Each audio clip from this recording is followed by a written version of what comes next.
Okay, I'm here with some representatives from the Kinky Collective in India to learn more about the kink and BDSM scenes on the other side of the world. I'm so grateful to them for taking the time to chat with me. It's nighttime in India. It's very early in the morning here in Mexico, but I think this is kind of beautiful because I always loved thinking about our global family, our global community of kinky people.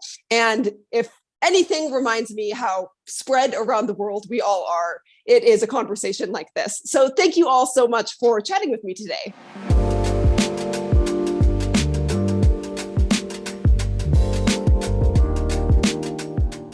So I'd love to start by getting to know all of you a little better. How did you get interested in forming the Kinky Collective? What inspired you to start doing this kind of work? Actually, for many of us, our journey started in a very, very long time. I am Joy. I am from Kolkata, and I have been working with the kink community in India for the last 18 years. And there was a time when since I come from a pre-internet era, the problem was in my country, there was very few people, or rather none, with whom I could have talked about my kinky desires, etc., etc. And finally, when internet came, I realized that there are other people like this, but they are on the other side of the world. Yeah. So then somehow I was fortunate enough to get in touch with some of the members in Bombay. And I traveled all the way from Kolkata to Bombay to attend my first munch. And wow, that happened in 2004. I came back and started organizing munches in Kolkata. Okay, so it sounds like that first munch really changed your life. Absolutely. This has been a wonderful and amazing journey, and I've made some great friends in the process. So glad to be here. That makes me so happy to hear. How about the rest of you? How did you first get involved in this kind of work and activism? Okay, so this is Sig. Hi, Jillian, how are you? I'm doing well. It's so nice to meet you, Sig. Thank you for talking to me. Same here, same here. How did you get involved in this kind of work? Pre-internet era, there were nobody, when I figure out that I'm kinky and everything, there was nobody to talk to. And there was nobody where I can share my feelings and my desires and everything. So I thought I'm really alone in this world. So I figured out, one of my American friend told me that there is a website where munchies are happening and everything is happening. And you will find Indian people there. So I joined that website, and then I joined my first munch in Bombay, where I met Joy. And then I saw people that, yeah, Indian people are there. They are like me. They are normal. They wear same kind of clothes. And, it's not that they look some devil kind of people. So I thought that somebody held my hand, and so I should do the same. And not to people feel lonely, not to people feel that they are some mental sick people because they are having kinky desires and kinky needs. So that is why I think to hold hands of people and to tell them that it's normal, it's something which is happening to a lot of us. So I think that's why I get into this. I love what you just said, Sig, because I think that's why I do a lot of the work that I do and why I wrote my book and why I started this channel, just because I know how lonely I used to be. And I don't want anyone else to be as lonely. So I completely understand you, Sig. How about you, Jaya? How did you first get involved in this kind of activism? So I'm a bit of a late bloomer. So I think I was maybe 47 when I joined the community. And so it was a friend who told me about FetLife. And she herself, she was around the same age as me. And she, met somebody on a dating app who introduced her to BDSM. And she was just blown, And so when she talked to me about her experiences, I was blown as well. Um, and in fact, when I was listening to her, I mean, she was a little worried because she thought I am being judgmental or wary, but actually she was misreading my reaction. And what I was feeling was a tremendous amount of excitement and curiosity. And that's what, led me to FetLife. And and I still remember that when I joined FetLife, it felt a bit like falling in love.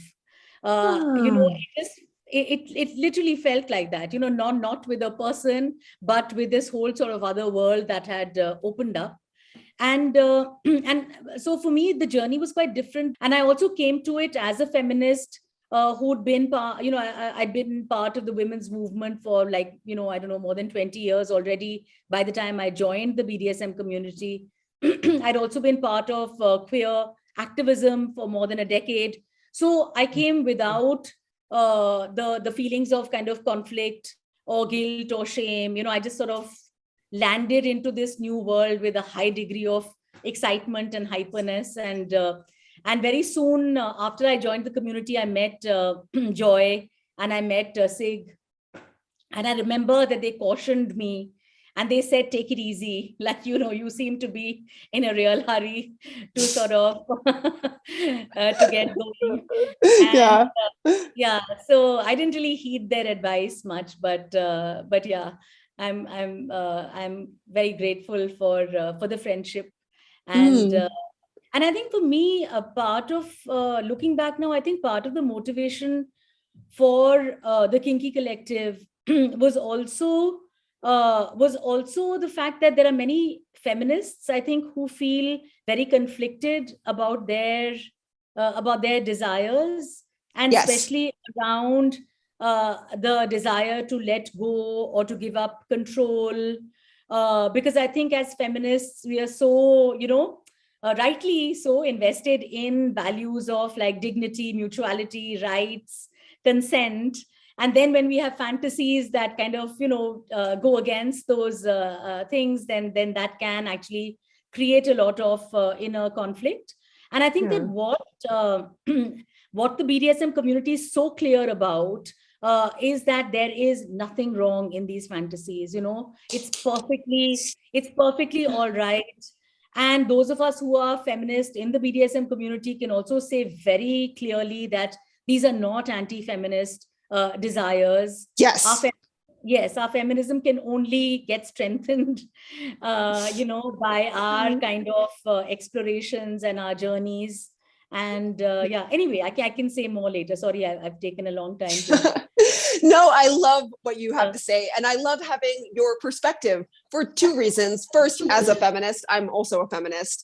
I think we both know that there is sometimes some confusion and some questions about how feminism can interact with this thing we do.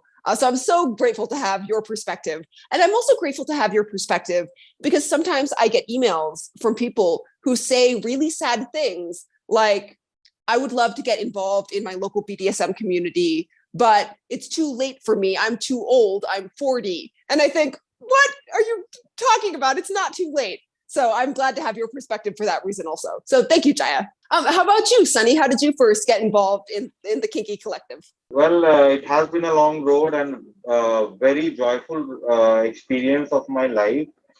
Without kink and without Kinky Collective, I don't know. I would not recognize the person I would have been. I think I realized that I am kinky, but I did not know the terms. So I kind of felt that there was something wrong with me, and I felt that I was alone in the world. And I always kept that Pandora's box shut inside me for the fear of being ostracized by the society, of Indian society particularly. Then I joined FetLife, and I found out about the Indian groups and came to the munch from Ranchi to Calcutta. It's a 8-9 hours train ride. So, and the first munch that I attended, it completely blew my mind. I always remember the times, the uncertainty, the sadness that was inside me. When I met people like Joy, Sig, I felt like there was a weight lifted off my shoulders. And I did not know that I was carrying that weight. I really made some wonderful friends in this community. That's beautiful. And that's something that everyone I meet in every country, when I talk to kinky people or people who are in BDSM communities around the world, everyone agrees that one of the best things is the friendships that we make. So thank you for taking the time to chat with us, Sunny. Yes, I'm glad to be here. DG, I would love to hear how you got involved in the Kinky Collective activism. Hi, so I'm DG. Hello, Jillian. It's Hi, nice to be DG. here. Yes. So while I didn't know what the terms are, while I didn't know what it meant, when I was very young and you'd watch movies, the thing that would turn me on would be a man forcing himself on a woman. And it was very strange because at that time you're too young to understand sexuality. You're too young to understand what you're seeing.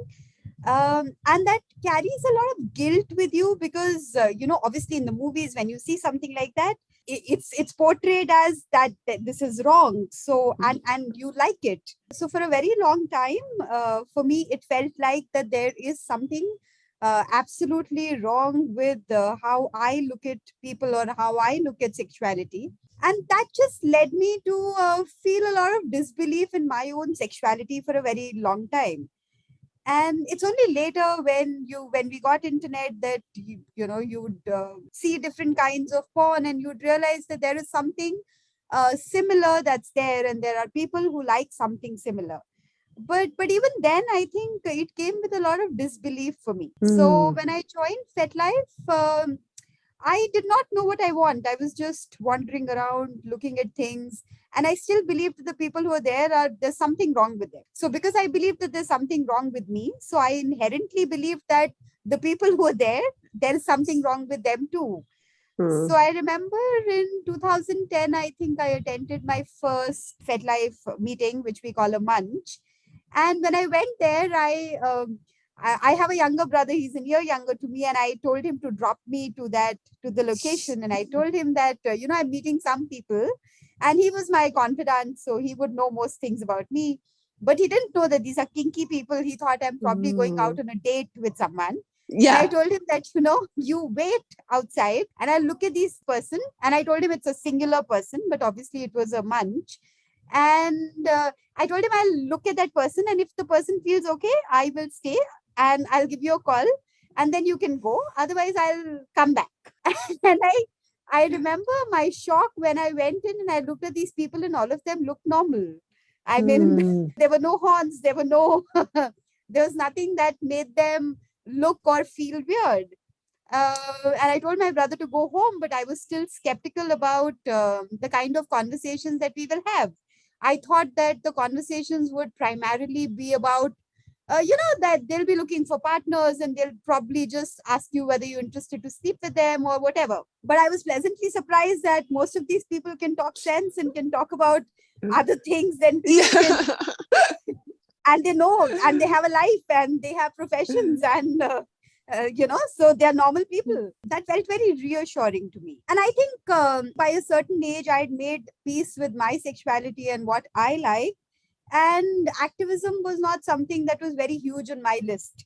I was okay. I was living the life I wanted to. I was at peace with myself. I did not know how much of myself I would want to invest into something else. But then I met more and more people. I realized that, what I felt as a 10-year-old, I felt that there's something wrong with me. I felt that my mind is not in the right place. It's important to talk to people, to reach out to people, and for people to understand that they're okay and there's nothing wrong in having alternate sexual desires. And it's not just about FetLife, because FetLife is a privileged platform in terms of it's primarily English speaking, it's primarily people who have an internet, all of that. So, but to also reach out to people who are generally out there and to talk about things that, if you feel like this, you're fine. There is nothing wrong for me. So I think that is more important to me, because I think with privilege comes a lot of acceptance of yourself. But for people who are not privileged enough, um, it is very hard to make peace with their desires. So I think that is what got me interested. So yeah, that's just a short part of my story. Yes. Yeah, thank you for sharing that, DG. And I completely relate to you. I completely understand you. When I was 10 years old, I also thought that something was wrong with me, that something was broken inside my brain.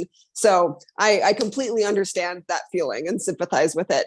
And that's actually a really wonderful segue for all of you. I would love to hear more about how and why you turned your interest in the community and this lifestyle into the actual kind of activism that the Kinky Collective does. What inspired you all to sort of take the next step and become activists? Like I said, I found my kink self pre-internet era. Okay, I was, I think, 17 and 18 when it was introduced to me by one of my neighbors, and she was elder to me. And and we didn't know any language. We didn't know any technical terms. It is called kink. It is called BDSM and whatever. But she was pretty much evident that she wanted to do stuff to me, and I enjoyed it. And I figured out that this is my calling, and this is me, the original me, who is not a patriarchal male in a sense. And there was a lot of struggle within me as because being male, the patriarchal society teach you to be something different. I have realized that I was also a caricature of toxic masculinity, politics, and be the alpha dog or be the alpha wolf. And then I have realized that submitting myself or surrendering to someone doesn't make me less of a man. Yes. It gives me more power because I am doing it with my own will, my own desires, with my own consent, and I am letting it go.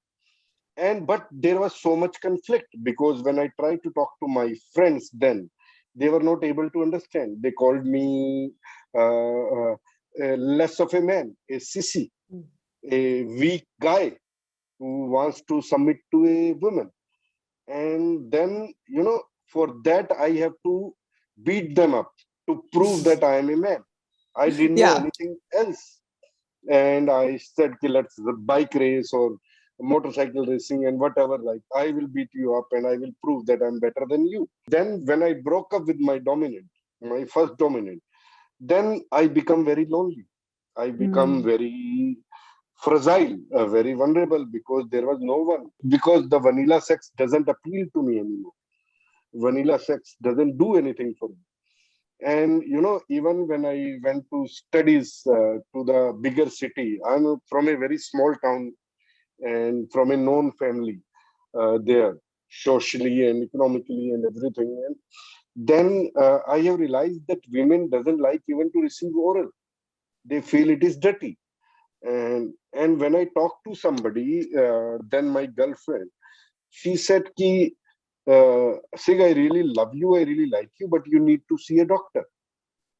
You are not behaving normally. You are not a normal guy, and I think you are sick somewhere. So you need to, see a doctor." Then it makes me really question myself. Now what to do?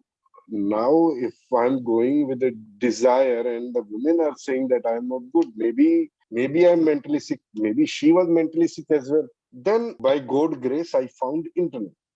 And I was watching something, I think maybe some porn, and there was a picture of a man kneeling down in front of a woman and woman's foot on the head of that man. And then I realized, yeah, this is me. I want to be that man. And, then I figure out, oh, this is called BDSM. Then I start searching. And there was a Yahoo chat rooms, 18-year-old, for adults only chat room. There was a section called BDSM. And there was another subsection of that, men seeking mistresses or femdom seeking slaves. Then I said, oh, this is my room. So one lady there who actually figured out in 6 months that yes, I'm serious. I'm keep coming back to this room. She starts sending me articles. Then I start reading and then I start asking questions. But it was so much westernized. Mm. Everything was westernized. They were talking about toy shops. They were talking about Yeah. BDSM clubs. They were talking about kink events, munchies, workshops, which is like going above my head because nothing is happening in India. Then I thought, let's figure out something which we can actually relate to our culture as well, which because their struggles and my struggles are different. Because in American or European culture, a guy or a girl leaves their home by the age of 17 or 18. Mm. In India, that is not the case. Yeah. People are still living with the parents till they are 50, Yeah. because that is what called joint household in India. Now the struggles are different because they are not able to understand when I say, oh, I live with my parents. So they Yeah. thought I am a loser. Mm. I'm a loser, I'm not earning, but I was a well-settled guy by then. I have my own life and I was studying otherwise, those struggles were different. Then they told me that I think FetLife launched in 2007. Mm-hmm. And when I joined that side, I found, yes, there are Indians there. But in my mind, everybody was fake, fake, fake, fake, fake. Because I was not able to believe that Indians could be kinky. Because Mm. in my whole life, from 1997 to 2007, it's in like 10 years, I was not able to find a single kinky human being other than my first dominant. I was not able to figure it out that yes, there could be other Indians on who can identify themselves as kinky. Then I have to find some Indian people to share my struggles as well. Oh, living with parents, how to hide at whatever the things. Like because we didn't have access to toys. Like flogger was a dream. Flogger was a dream. If somebody had a flogger, it was a flex, big flex. Mm. So hey, I have a flogger. So